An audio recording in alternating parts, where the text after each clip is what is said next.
Collision of mass revise with in minute. पहला case जो आता है कि दो या दो से ज़्यादा ऑब्जेक्ट मोमेंटम और काइनेटिक एनर्जी एक साथ टकराएं तो उनकी जो मोमेंटम एनर्जी है और काइनेटिक एनर्जी है वो एक्सचेंज हो जाएगी। और जो कॉलिजन होता है वो दो प्रकार का होता है, यानी कि एक होता है डायरेक्शन के हिसाब से, एक देखेंगे हम काइनेटिक एनर्जी के हिसाब से।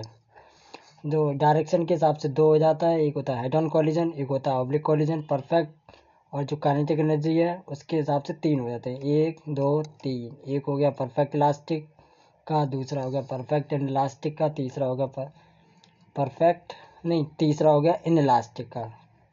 हेड ऑन कॉलिजन यानी कि दो मास आमने सामने टक्कर हुई, उसे हेड ऑन कॉलिजन कहते हैं, यानी कि ये वन डिम होता है। ऑब्लिक कॉलिजन टू डिम होता है, यानी कि दो मास की टक्कर हुई, वो अपने अलग अलग एंगल पे चले गए। परफेक्ट इलास्टिक में जो ई की वैल्यू होती है 1 होती है, और परफेक्ट इन इलास्टिक में ई की वैल्यू 0 होती है। इसमें 0 से बड़ी होती है, 1 से छोटी होती है। इन तीनों केस में जो मोमेंटम होता है वो कंजर्व रहता है। पहले वाले केस में परफेक्ट इलास्टिक के केस में जो काइनेटिक एनर्जी कंजर्व रहती है, इसमें परफेक्ट इन इलास्टिक में काइनेटिक एनर्जी 100% लॉस हो जाती है। इसमें कुछ एनर्जी लॉस होती है, कुछ रिकवर हो जाती है। अब बात करते हैं मेथड टू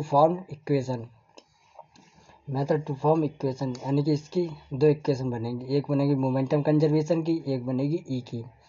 तो ये इनिशियल फोटो, ये फाइनल फोटो है। तो इनिशियल बॉडी में दो मास हैं, एक m1 एक m2, यानी कि m1 और m2 इधर आमने सामने टक्कर हुई, यानी कि जस्ट बिफोर कॉलिजन का फोटो है। ये जस्ट आफ्टर कॉलिजन का फोटो है। एक ये v1 वेलोसिटी इधर गया, v2 वेलोसिटी से गया, यानी कि मोमेंटम कंजर्वेशन का फॉर्मूला ये लगा के m1 v1 i cap plus m2 u2 minus i cap equal to m1 v1 minus i cap plus m2 v2 i cap, यानी कि इससे ये निकाल लेंगे, यानी कि ये फिर हम इससे ई निकाल लेंगे। Velocity separation just after collision, velocity approach just before collision, यानी कि ये ई बराबर v1 plus v2 upon u1 plus u2। अब ऑब्लिक कॉलिजन की बात करते हैं।